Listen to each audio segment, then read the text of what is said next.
Chechnya, a small state that holds a flood of history filled with gore and torture. Chechnya has been plagued by war and terrorism in a desperate attempt to sever the ties they have with Russia. Journey into Chechnya's history, the history of a state enveloped by a dark shadow of terror. I'm bleeding out for you. After being elected president following Vitaly Klitschko's death, Dzhokhar Dudayev declared Chechnya independent from Russia. Russia's president, Boris Yeltsin, had troops sent to Grozny, the capital of Chechnya. Dudayev had Chechen troops meet at the airport with Yeltsin's men, who were soon sent back to Russia. Around this time, Chechnya, who had once been part of the Chechen English Autonomous Republic, declared sovereignty, forming both the Chechen Republic of Ikaria and Ingushetia, who became part of the Russian Federation. In 1992, civil war broke out as people struggled for power over Chechnya. Dudayev disbanded the parliament but remained president after multiple attempts to overthrow him. After yet another failed attempt at power, the people staged the attacks, formed the Provisional Council of the Chechen Republic. They sided with Moscow and desired Moscow's assistance for leading Chechnya as a government in place of Dudayev's presidential rule, along with launching a massive campaign against Dudayev. In 1994, a military blockade was set up around Chechnya. Two unsuccessful attacks were attempted to take Grozny, one in October and one in November. Yeltsin demanded, but was denied, Chechen surrender and ordered that Chechnya be taken. That December, assaults from Russian aircraft began. Yet another attack against Grozny was held, but hundreds of soldiers wouldn't take part in the attack. Chechnya's air force was destroyed in the aerial attacks. A group of Russian paratroopers, however, surrendered after being abandoned deep within Chechnya. The low morale of the Russians, along with the lack of preparedness from their soldiers, caused the Russians to, despite orders from Yeltsin, attack civilians as opposed to the designated targets. The civilian death toll increased the morale of the Chechens, both for and against Dudayev. A successful attack on Grozny was led, at first on the ground, then bombardments from the sky came. Russians managed to take what was left of Grozny and the presidential palace in 1995. From there, Russian forces gradually expanded their hold in Chechnya.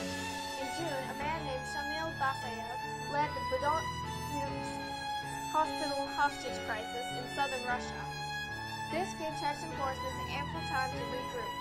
During 1996, parts of what remained of Grozny were recaptured by the Chechen forces.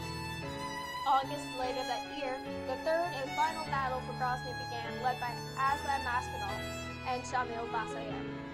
Alexander Lebed, Russian National Security Advisor, and Aslan Maskhadov agreed to the Khasav-Yurta-Accord, a ceasefire with various conditions such as the removal of Russian troops, the disarmament of Chechnya, and so on.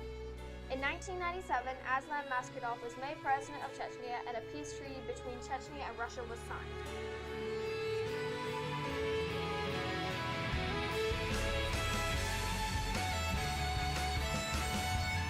The main officials siding with Chechnya were Dzhokhar Dudayev, Aslan Maskhadov, and Shamil Basayev. Dzhokhar Dudayev became president of Chechnya shortly after the death of Vitaly Klitschko. Dudayev was also the official that declared Chechnya free from the Soviet Union. Aslan Maskhadov took part in the third battle for Grozny, leading surprise attacks in the city. Maskhadov represented Chechnya during the drafting and signing of the Khasav-Yurta-Accord, and soon Maskhadov was made president over Chechnya, but he died in 2005 only to be replaced by Sheikh Abdul Halim, who died a year later. The president that followed was Doka Umarov. Field Commander Shamil Basayev, alongside Maskhadov, led the battle for Grozny, but beforehand he took part in the bombing during the Budonsk hospital crisis. Throughout both conflicts, Basayev staged raids in both neighboring Dagestan and Russia until he was killed in 2006. On the side of the Russians were Boris Yeltsin, Alexander Lebed, Vladimir Putin, Vladimir Shamanov, and Akhmat Kadyrov. Boris Yeltsin, president of Russia, ruled Russia during the First Chechen conflict. He died in 2007, leaving Vladimir Putin to fill his shoes. Yeltsin's national security advisor, Alexander Lebed, represented Russia for the drafting and signing of the Khasavyurt Accord. Vladimir Shamanov was a ruthless colonel general of the Russian armed forces and commander-in-chief of the Russian airborne troops. Akhmat Kadyrov originally sided with the separatists for the First War, but switched sides for the Second War and was given a high position over Chechnya after it was taken by the Russians. Although the main conflict was between the Chechens and the Russians, the English people did get involved to an extent. Ruslan Alshev was president of the English people during this time.